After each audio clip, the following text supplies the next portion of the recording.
Iraq की कताइब Hezbollah ने दी America को चेतावनी। इसराइल के साथ हमले में शामिल हुआ तो भुगतने होंगे गंभीर परिणाम। बगदाद 21 जून 2025। इराक की ईरान समर्थित शिया मिलिशिया कताइब हिजबुल्लाह ने अमेरिका को कड़ी चेतावनी जारी करते हुए कहा कि यदि वे इसराइल के साथ मिलकर ईरान पर हमले में शामिल होता है तो उसे गंभीर परिणाम भुगतने होंगे।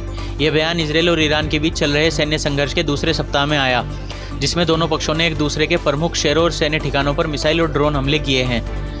कताइब हिजबुल्लाह के प्रवक्ता अबू अली अल अस्करी ने गुरुवार को एक बयान में कहा, यदि अमेरिका इस युद्ध में इसराइल का साथ देता है तो क्षेत्र में मौजूद अमेरिकी सैन्य अड्डे निशाना बनेंगे।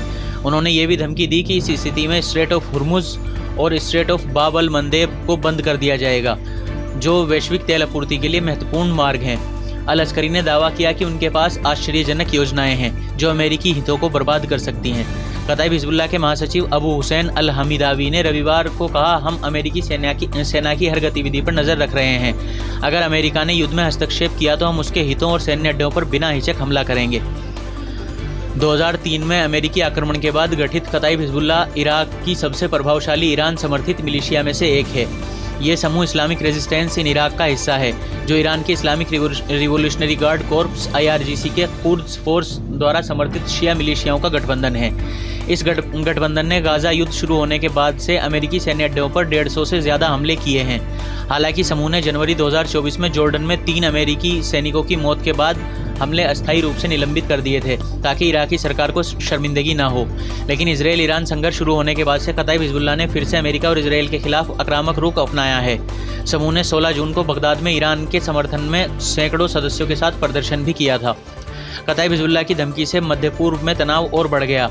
इराक, जो अमेरिका और ईरान दोनों का सहयोगी है, इस संघर्ष में फंसने से बचने की कोशिश कर रहा है।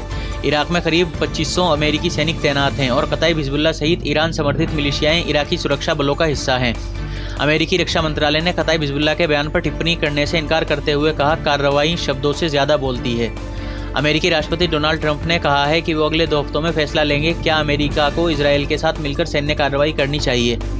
विशेषज्ञों का मानना है कि कताइब हिजबुल्लाह की धमकी क्षेत्रीय स्थिरता के लिए खतरा है। यदि अमेरिका युद्ध में शामिल होता है तो इराक और सीरिया में अमेरिकी अड्डों पर हमले बढ़ जाएंगे, जिससे वैश्विक तेल आपूर्ति और अर्थव्यवस्था प्रभावित हो सकती है। स्ट्रेट ऑफ हुर्मुज, जहां से दुनिया का 20% तेल निर्यात होता है, बंद होने की स्थिति में तेल की कीमतों में भारी उछाल आ सकता है। इराकी सरकार ने संघर्ष में तटस्थ रहने की कोशिश की है। शिया कोऑर्डिनेशन फ्रेमवर्क, जो इराकी सरकार का समर्थन करता है, ने ईरान के समर्थन में प्रदर्शन करने का आह्वान किया, लेकिन कताइब हिजबुल्लाह जैसे कट्टरपंथी समूहों की कार्रवाइयों से इराकी नेतृत्व असहज है। कुछ मिलिशिया नेताओं ने अमेरिका इराक सुरक्षा समझौते को रद्द करने की मांग की। उनका आरोप है कि अमेरिका ने इजरायली हमलों के लिए इराकी हवाई क्षेत्र का इस्तेमाल किया है। इसराइल और ईरान के बीच युद्ध क्षेत्रीय और वैश्विक शांति के लिए गंभीर खतरा बन चुका है। कताइब हिजबुल्लाह की धमकी से ये साफ है कि ईरान का एक्सिस ऑफ रेजिस्टेंस, जिसमें हिजबुल्लाह, हूती और हमास शामिल हैं, इस संघर्ष में सक्रिय भूमिका निभाएंगे। हालांकि लेबनान का हिजबुल्लाह और यमन के हूती अभी तक इस युद्ध में पूरी तरह शामिल नहीं हुए हैं, क्योंकि उनकी सैन्य क्षमताएं हाल के संघर्षों में कमज़ोर हुई हैं। संयुक्त राष्ट्र और यूरोपीय देश कूटनीतिक समाधान की तलाश में हैं, लेकिन ईरान ने साफ कर दिया कि वो तब तक परमाणु वार्ता में शामिल नहीं होगा जब तक इसराइल हमले बंद नहीं करता। इस बीच कताइब हिजबुल्लाह की धमकी ने अमेरिका के लिए एक नई चुनौती खड़ी कर दी है, जो इस क्षेत्र में अपनी सैन्य मौजूदगी और हितों की रक्षा के लिए सतर्क है।